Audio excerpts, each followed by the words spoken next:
Look at this. What happened to you, friend? Yeah, tell us about these marks. He got him fighting a bear, they say. A bear? You believe that? They stripped the rancher's shirt in front of everyone, laughed, pointed, thought they'd shamed him for good. But when the room went quiet, it wasn't because of pity. It was because of what they saw. Scars, thick and jagged, carved by battles no one else survived. Scars that turned their laughter into fear. By sunrise, rumors spread like wildfire. He's cursed. He's dangerous. Keep your distance. They burned his fence, hurt his calves, tried to break the man who wouldn't fight back. But Elias McGraw didn't bend, didn't boast, didn't even raise a fist. He just worked, steady as stone, until the day came when the whole town finally realized the truth. The cowards weren't the ones with scars. They were the ones without them. Elias McGraw lived a mile past the last fence line, where the land rolled dry and silent, and the only company was the wind.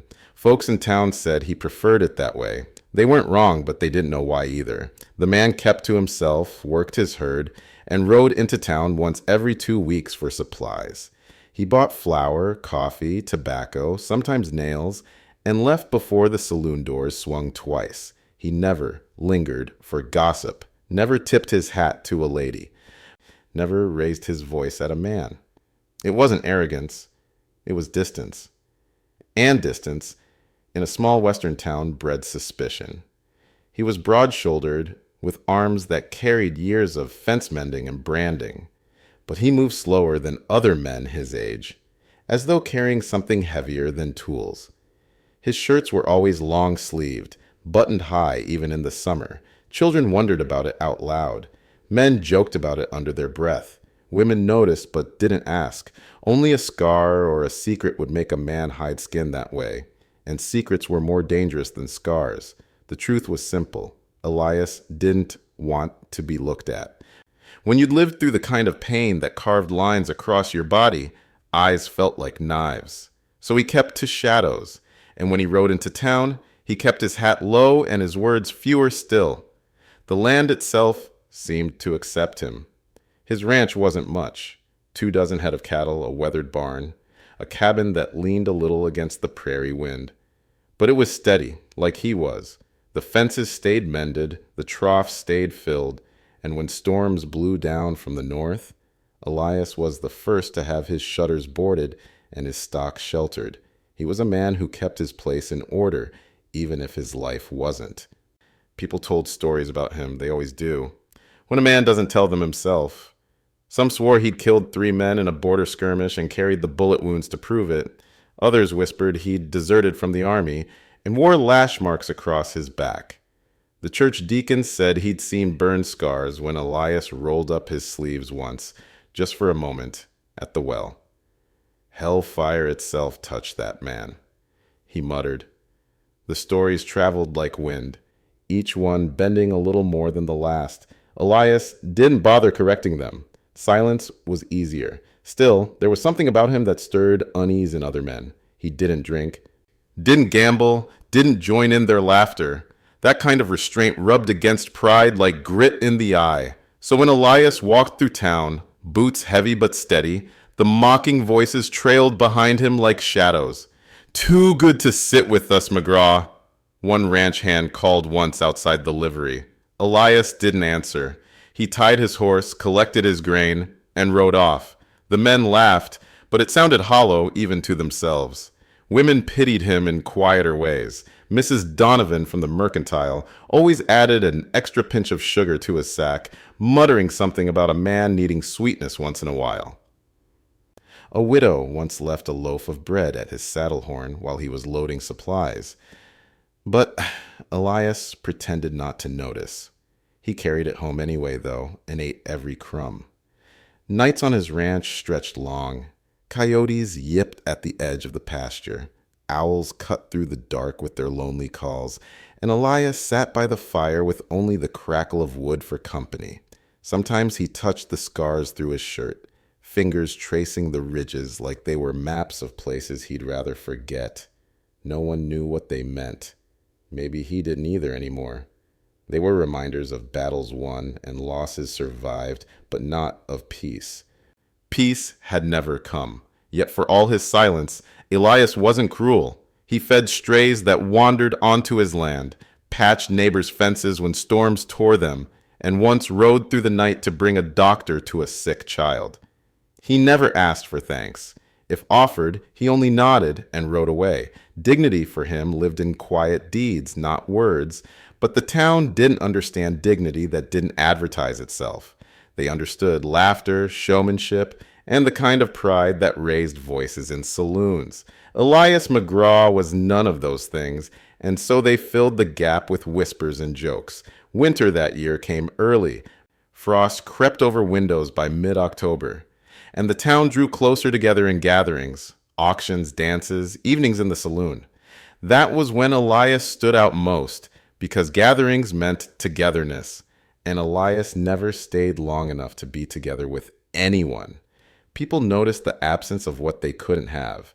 It was at one of those gatherings, when lanterns glowed against the cold and whiskey loosened tongues, that the whispers about Elias turned sharper.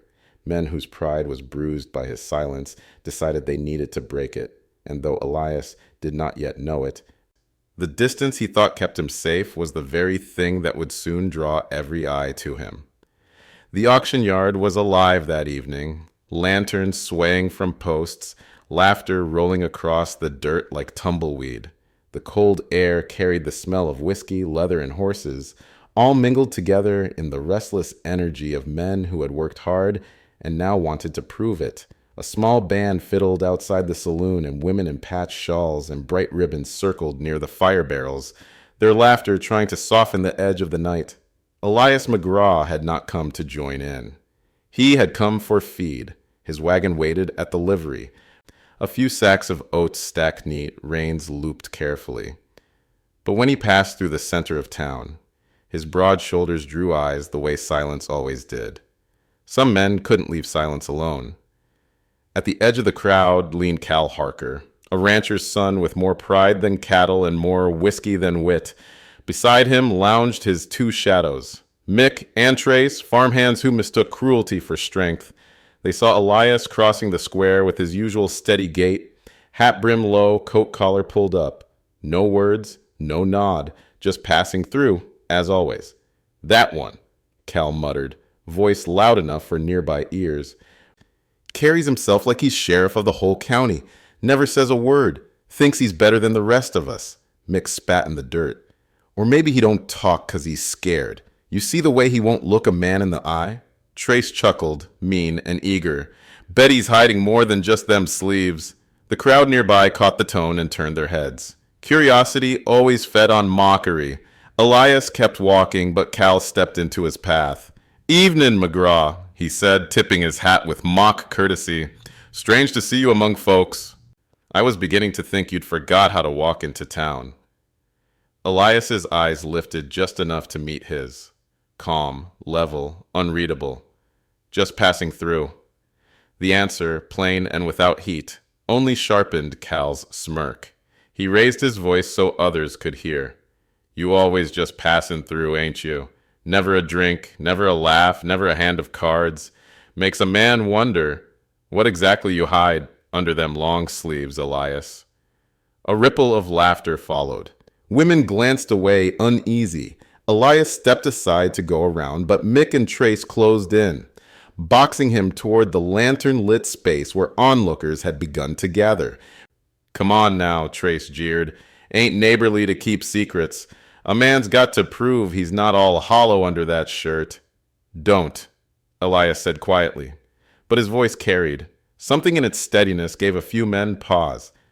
But Cal was too far in, too eager for the crowd's approval. He reached out and gripped Elias by the shoulder. "Let's see what kind of man hides from the sun." The shove was sudden, rough. Elias staggered but didn't raise a hand. Mick caught the edge of his coat and yanked hard. Buttons popped, fabric tore. In a blur, Elias's shirt was pulled from his shoulders, bearing him to the lantern light. The laughter died. Across his chest and back ran scars so deep and jagged they seemed carved by fire and blade both. White ridges crossed darker patches of burn. ropey lines crisscrossing like maps of every cruelty a man could survive.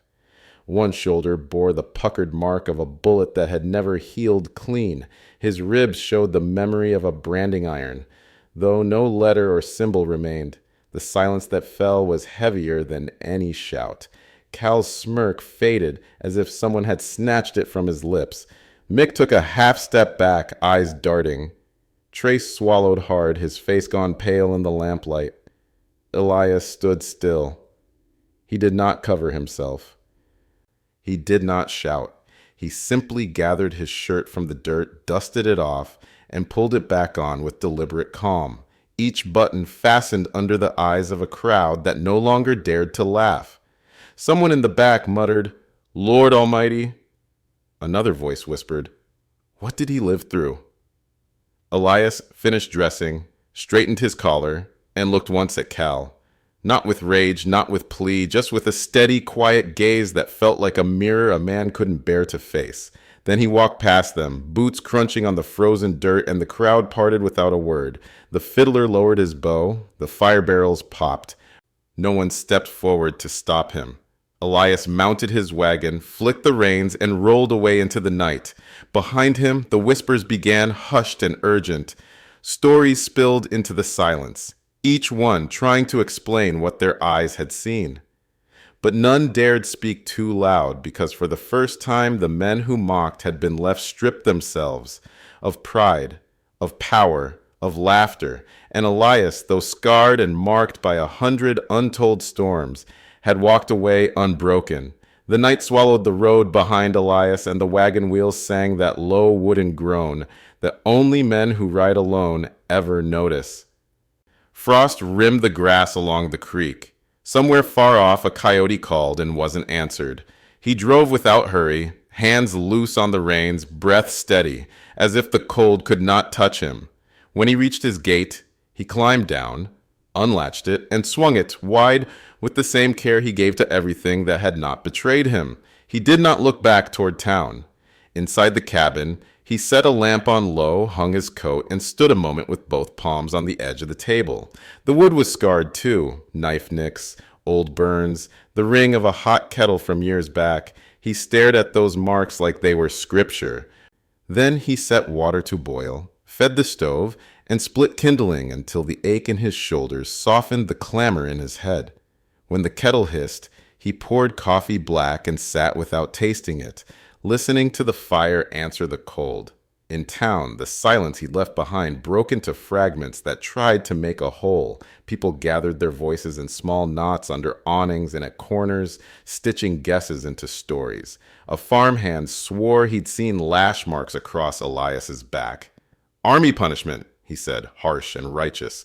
A trapper claimed the burns were from a cabin fire the man barely escaped, child in his arms, lungs full of smoke, winter of 71.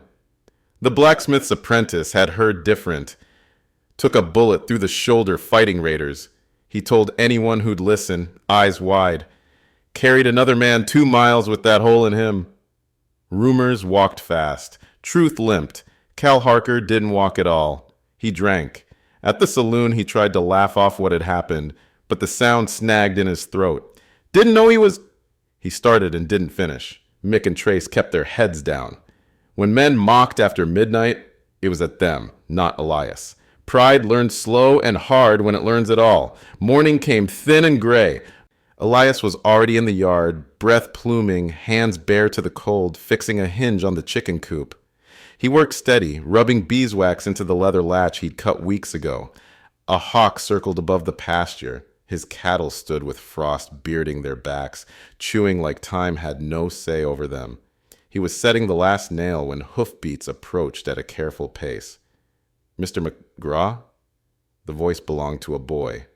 Thin, unsure of itself, but trying to sound like a man. Elias turned. Jonah Pike, the deacon's youngest, sat on a pony too spirited for him. His cheeks were raw from the cold. He held a lumpy cloth bundle in both hands, like carrying a fragile thing he didn't understand. "Ma said to bring this." Elias wiped his palms on his trousers. "You can hand it here." Jonah swallowed and rode closer, eyes trying not to look and failing. He passed the bundle down. Inside were 2 loaves, still warm, and a wedge of cheese wrapped in clean muslin. Mrs. Donovan baked early, Jonah blurted, then corrected himself. I mean my ma, and Mrs. Donovan sent the cheese. Ma said it weren't charity. Said neighbors share heat when the wind's mean. Elias nodded once. Tell your ma I'm obliged. The boy lingered, shifting in the saddle, courage wrestling with curiosity. Finally it won a little. Mister, them scars. He stopped, red flooding his ears. I'm sorry, I shouldn't ask. Elias looked up at him, not unkind. Some things a question can't carry, son. Jonah nodded hard, like he'd been given a lesson and a blessing both. Yes, sir. He clicked his tongue, turned the pony, then twisted back once more. You saved my brother last winter. From the drift. He don't remember much. Ma does. He swallowed again. Thank you. Then he rode, fast suddenly, as if embarrassed by the truth. After the boy disappeared over the rise, Elias stood a while with the bundle in his hands. Feeling the heat of the bread seep through muslin and skin into bone, he took it inside, cut a heel, and ate it standing, the crust sharp, the crumbs soft, tasting of a kindness people were still learning how to show. By noon, word had found the widow Avery on the South Road. Ruth Avery was not one given to gossip, not because she thought herself better, but because silence had been her only friend when fever took her husband and the winter took her crop. She came walking, shawl wrapped tight, a small jar clutched to her chest. Elias saw her figure through the pasture fence and walked to meet her at the gate. Mrs. Avery, Mr. McGraw. Her eyes were clear as cold water. She held out the jar. Comfrey salve, good for old burns and new pride both. The corner of her mouth tilted up. If you'll take it. He took it gently. You keep enough for yourself? I keep plenty. Besides, you've kept my fence twice now. See my turn. They stood a moment in the timid sun. She didn't look away from him, and she didn't stare. She simply met his face the way a person meets a story worth hearing. Folks talk, she said, not as accusation, more as weather report. They do, he answered. I don't need to know. She tipped her chin toward the cattle, the coop, the soundness of the place. Sometimes a man's work is his answer. Elias nodded, and in that gesture there was a small easing, like a boot finally finding the stirrup in the dark. You need anything hauled from town, you send word. I will, she said, and turned for home, leaving footprints that filled with light as the sun slid out from a cloud. The day stretched long but not empty. Elias patched a torn tarp, reset a gatepost, and when the wind rose, he moved his horses to the lee of the barn with a hand at each halter slow and steady. Work bowed the back and cleared the head. Every hour stacked on the last until the noise faded to a workable quiet. In town, the stories kept walking. The blacksmith's wife told the schoolteacher that Elias had once crossed the river in flood to haul a wagon out with a rope across his chest. The schoolteacher told the stage driver he'd read of soldiers branded deserters when they'd only been lost. The driver swore he'd seen a scar like that in Kansas, and the man wore it like a sermon against cruelty. Each telling softened something or hardened it, depending on the teller. Near dusk, as the first lamps winked awake in distant windows, a rider came slow up Elias's lane, hat low. Sheriff Boone. Not a man given to bustle. He dismounted with a grunt and met Elias beside the porch steps. Heard there was foolishness last night, Boone said. There was, Elias answered. Boone scratched at his jaw. You want me to haul Harker in for assault? Elias considered, then shook his head. Wouldn't teach him what he needs to learn. Boone studied him a long second. Men who lay hands on another man in front of a crowd ain't got much learning left in 'em. Maybe they do, Elias said, just not the kind jail gives. Boone snorted, half a laugh. You're a hard man to protect, McGraw. I don't need much. The sheriff's eyes flicked to the jar on the rail. Comfrey? Widow Avery, Elias said. Good woman. Boone set his hat back on. You see tracks you don't like, you send for me. Otherwise, I'll let the town stew in what it's brewed. He paused at the stirrup. For what it's worth, some folks saw more than skin last night. Elias looked out across his land. They always do. They just don't say it. Boone nodded once and rode away, his horse throwing small clods that thudded like the last words of a conversation neither man wanted to lengthen. Night came early, and with it a lighter kind of quiet. Elias sat by the stove, sleeves rolled to the elbow now that no eyes were here to turn knives again. He opened the jar, touched salve to an old burn, and felt the cool draw. He didn't flinch. On the table lay a coil of rawhide, a needle, the start of a new rein he hadn't planned to make today. His hands moved without instruction, threading, pulling, setting the braid true. He did not tell the town what had made those scars. He did not owe them that. But in the days to come, he would carry water for a woman whose well had frozen, reshoe a skittish gelding for a man too proud to ask, and leave a sack of oats on the deacon's porch when he learned the church fund had come up short. And each time, the story the town told about him would shift a little, like ice breaking loose in spring, not with a crack that deafened, but with a sound that meant travel was possible again. Elias didn't smile at this. He didn't change his gait or his hat brim. He only kept on. And if he paused sometimes at the door and looked at the shape of his coat on the peg, one empty arm, one filled, no one saw it but the lamp and the night. Cal Harker had not forgotten the silence that swallowed him in front of the crowd. Shame, for some men, ripens into humility. For others, it curdles into anger. Cal was not the kind built for humility. The more he replayed Elias McGraw's scars in his mind, the smaller he felt, and small men claw for size by cutting others down. By the next morning, the rumors had sharpened. Cal told it first over whiskey. Them ain't battle scars. That's a mark of a man who's cursed, the kind God himself turned his face from. His voice carried in the saloon, and men too weak to risk their own pride laughed along. Mick added, heard he killed a man once, burnt the body to hide it, fire caught him instead. Trace, eager to belong. Spat, maybe he weren't never right in the head.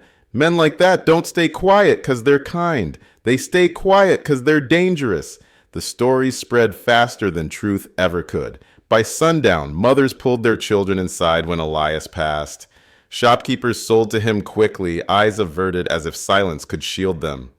Boys threw stones near his wagon wheels when he wasn't looking, then darted off with nervous laughter. Elias answered none of it. He bought his oats, his flour, and left. The mystery grew because a man who doesn't defend himself gives the cruel nothing to wrestle with. They wanted him angry, shouting, swinging fists. Instead, he gave them steady steps and lowered eyes. But anger does not stay in words alone. One morning, Elias found his pasture fence split clean through, rails scattered like kindling. The cattle had wandered, but none were harmed. He spent the day hammering posts back into frozen earth, boots sunk in mud, breath fogging the air.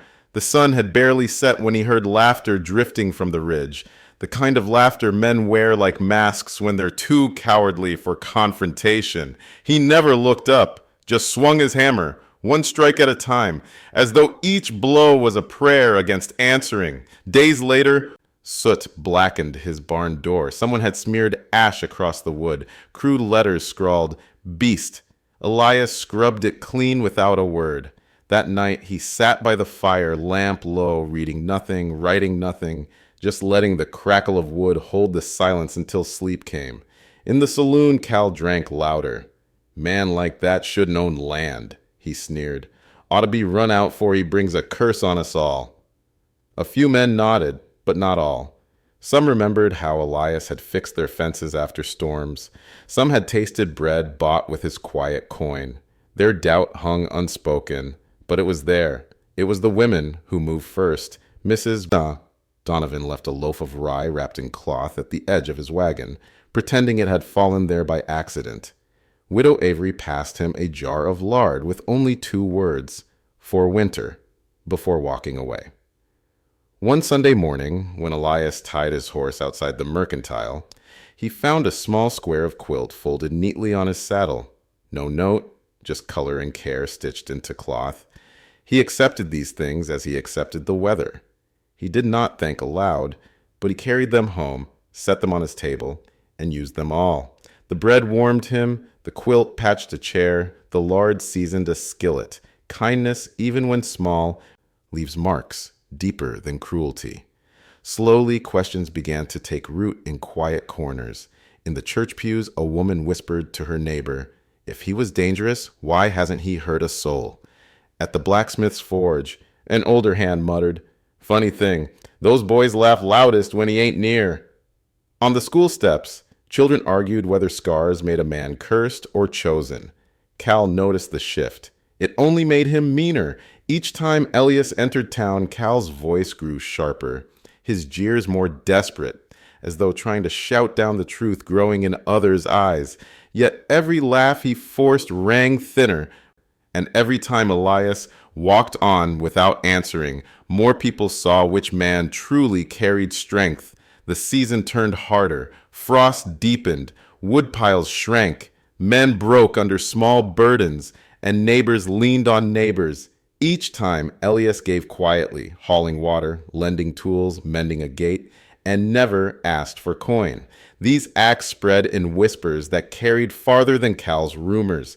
By midwinter, when Elias's name was spoken, it was not only followed by tales of scars, but by quiet words like steadfast, decent, unyielding. And for the first time, men began to wonder if maybe the true coward was not the scarred rancher, but the ones who needed to strip him just to feel whole. The night smelled of smoke before Elias even reached the pasture. He knew fire the way a man knows an old wound, by the sting it leaves in the air. When he crested the ridge, lantern swinging at his side, the truth glared back. 3 fence posts blackened and broken, rails scattered in ash. The gate hung twisted, chain snapped. One calf lay on its side near the creek, flank heaving, leg bent wrong. Elias dropped to his knees beside the animal. His hand brushed its hide, trembling with pain but alive. He whispered something low, not a prayer exactly. More the kind of murmur you give a friend who doesn't understand why the world turned cruel. He pulled a blanket from his shoulders, covered the calf, and straightened with his jaw set. Lantern light caught movement on the hill. 3 figures, horses waiting behind them. Cal Harker with Mick and Trace at his elbows. Their laughter carried thin in the cold. "Well, well," Cal called, voice slurred with whiskey but sharpened with spite. "Look what the beast tends. Shame about the fence. Shame about the calf. Maybe the land don't want you neither." Elias didn't answer. He walked the line of ruined posts, lantern in one hand, hammer in the other. He studied the break as if it were any other repair, calm, methodical. His silence pressed heavier than any curse. Mick spat into the dirt. "Ain't you got a tongue, McGraw? Or did them scars burn it clean out?" Trace barked a laugh, but it faltered when Elias finally looked up. His eyes weren't angry, not even weary, just steady, like the weight of stone. Cal swaggered forward, coat flapping. "You think walking quiet makes you a man? Think it scares us? Truth is, you scare no one.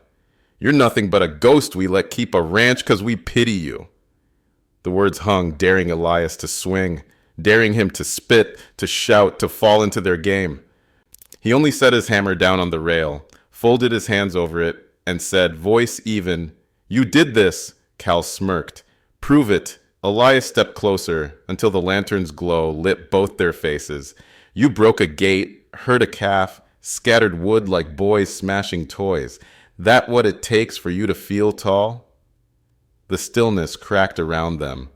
Mick shifted uneasily, glancing toward town where lanterns now bobbed, neighbors drawn by the fire's smell. A dozen eyes were watching from the road. Cal saw them too. His voice rose, desperate to keep the mask. "Man like you don't belong here. You're cursed. You're dangerous. We all saw what you carry under that shirt." The crowd murmured, some uneasy, some frowning. Elias let the noise settle, then answered calm enough to cut. "Yes, you saw. And you laughed until you remembered what survival looks like. What truth feels like." His eyes never left Cal. I don't hide scars. You hide fear. The words landed like a bell struck in still air, clear, sharp, impossible to ignore. Cal's smirk cracked. He tried to shove Elias, hand pushing against his chest. Elias didn't flinch, didn't even step back. He simply stood, the way a cottonwood stands against wind, roots deeper than rage could move. Trace muttered, "Cal, enough." But Cal, cornered by silence and the weight of so many watching eyes, reached for the revolver at his hip. His hand shook. The crowd gasped. Elias didn't move. "You'll fire in front of the whole town?" he asked, voice low but carrying. "For breaking a gate? For hurting a calf? For proving to them all you can't stand a man who won't bend to your noise?" Cal's fingers twitched on the grip, but he couldn't draw. The stillness of Elias's stance, the calm in his words, cut the ground out from under him. Mick stepped back. Trace cursed under his breath. Whispers rose among the neighbors. Ugly words this time, not for Elias, but for the ones who'd dragged their pride through another man's pasture. Elias bent, picked up the hammer, and set it across his shoulder. "I'll mend the fence," he said simply. "What you've broken, I'll set right, but what you've shown them tonight..." He swept the lantern toward the crowd. "No man alive can mend for you." Cal's face reddened. His hand dropped from the revolver. The laughter that once followed him didn't come. Instead, eyes turned cold, heads shook, and a boy near the front whispered loud enough for all, "Cowards." The word stuck. No one corrected it. Cal mounted his horse in silence. Mick and Trace followed, shame hanging off them heavier than the night air. They rode out without another word, leaving only smoke, broken rails, and the sound of neighbors' quiet breaths behind. Elias turned back to the calf, kneeling once more. He didn't watch them leave. He didn't need to. The reckoning had come not with fists or blood, but with truth laid bare, and with the cowardice of men crumbling under the weight of their own making. The crowd lingered as he worked, some stepping forward now to help, others only watching. But none laughed. Not anymore. Winter light stretched thin across the valley. Pale as linen hung too long in the sun. Snow still clung to the ridges, but down in town, something else had thawed. Word of the reckoning spread faster than frost on a window. By the week's end, Elias McGraw's name was spoken in a different tone. Less wary, more weighted. Like folks had realized they'd been carrying the wrong story all along. It began in whispers. At the mercantile, the shopkeeper cleared his throat before handing Elias his flour. "Price was marked higher than it should have been," he muttered, sliding back 2 coins. "My mistake." Elias didn't argue. He only nodded, pocketed the coins, and left. Behind him, 2 men at the counter exchanged looks neither dared speak aloud, the kind that admitted respect without risking pride. Soon after, the blacksmith stopped Elias in the lane. The man tugged at his cap, eyes on the dirt. "Shouldn't have let Harker run his mouth that night. Weren't right what happened. If you need shoeing done, don't matter the hour. You come find me." Elias thanked him, voice level, no triumph in it. Then he moved on, leaving the apology to linger behind him like a trail of smoke. The women were less subtle. Widow Avery brought eggs, wrapped in a basket lined with gingham. Mrs. Donovan, bold as brass, pressed a jar of honey into Elias's palm right on the church steps, loud enough for every whisper to hear. "Good men don't starve alone," she said, "not while we've got hands to spare." Elias accepted each gift without flourish. He stored the honey on the high shelf, the eggs in straw, the bread in a tin.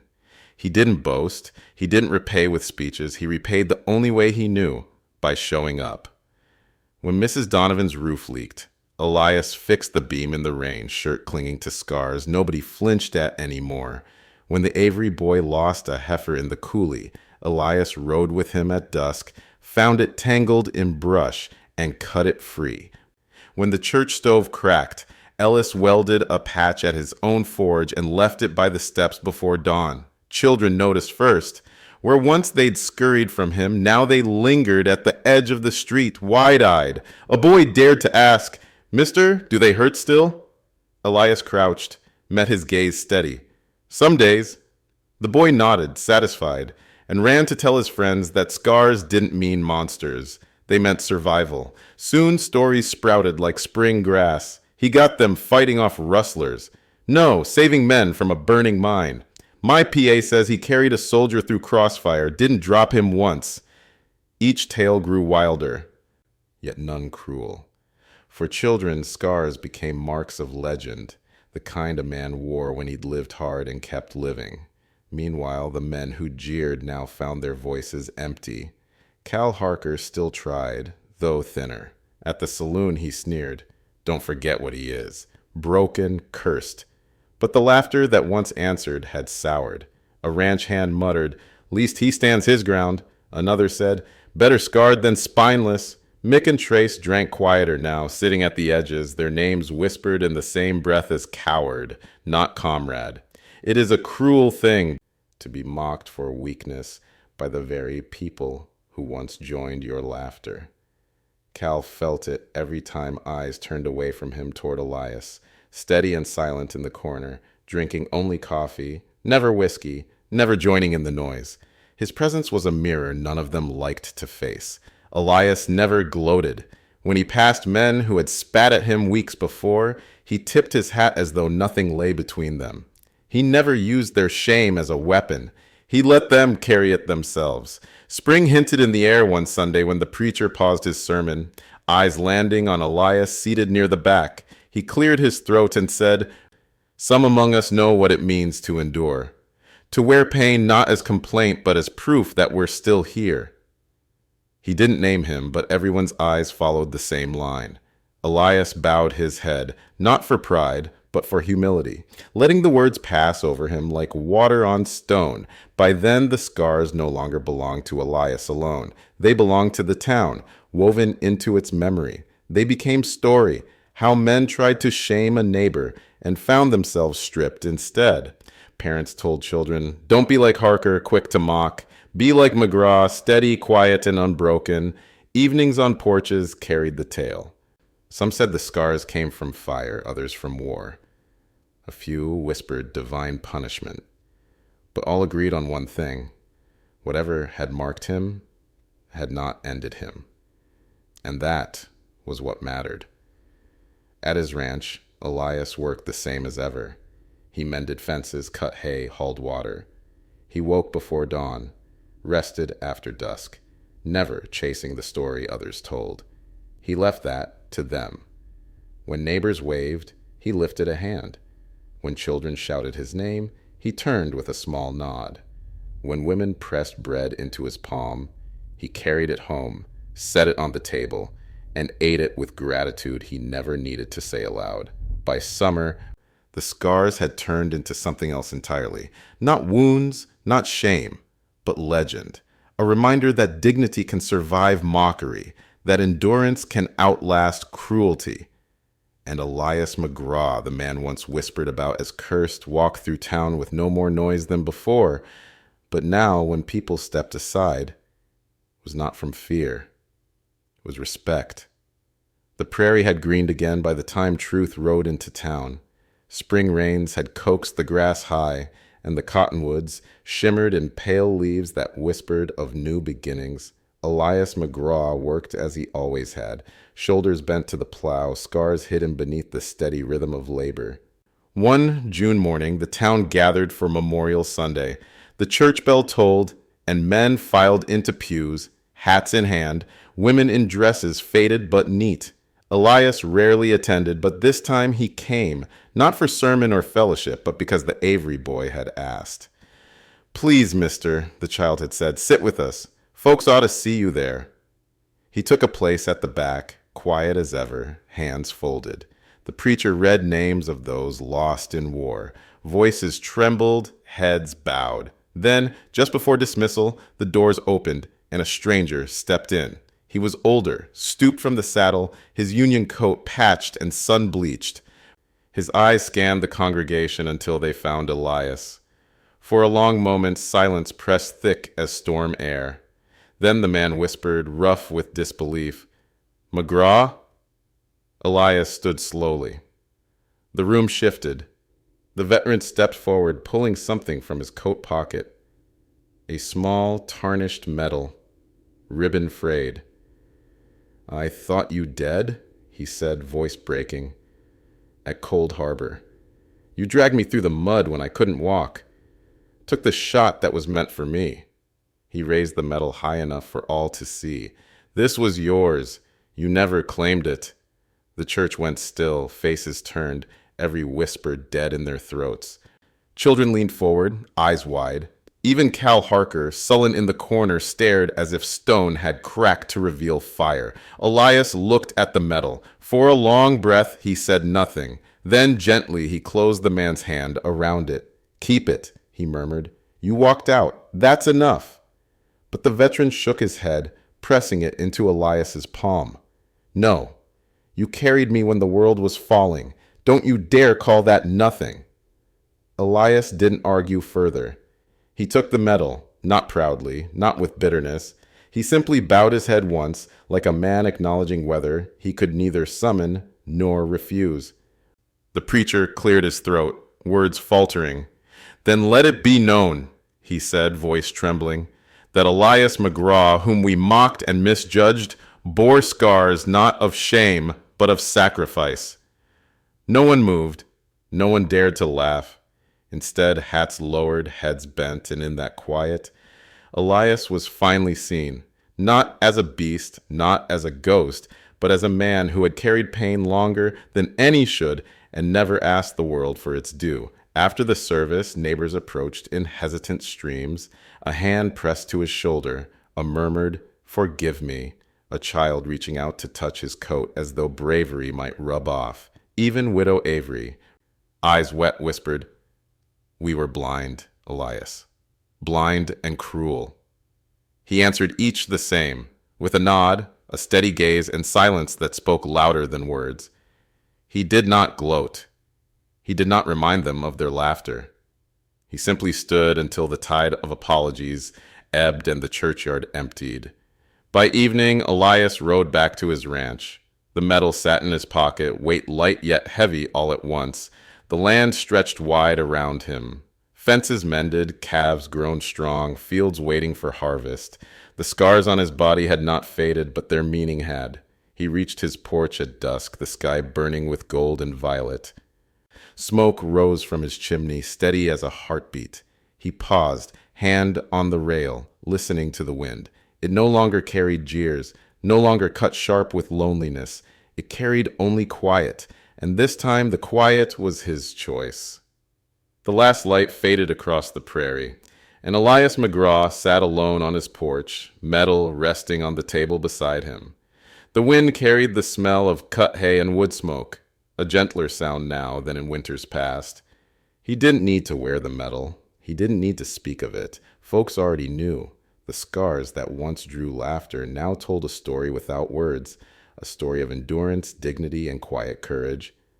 In town, they spoke differently of him, not as a cursed man, not as a recluse, but as proof that some burdens can be carried without bitterness. They said his silence was not emptiness, but discipline, his scars not wounds, but lessons carved in flesh.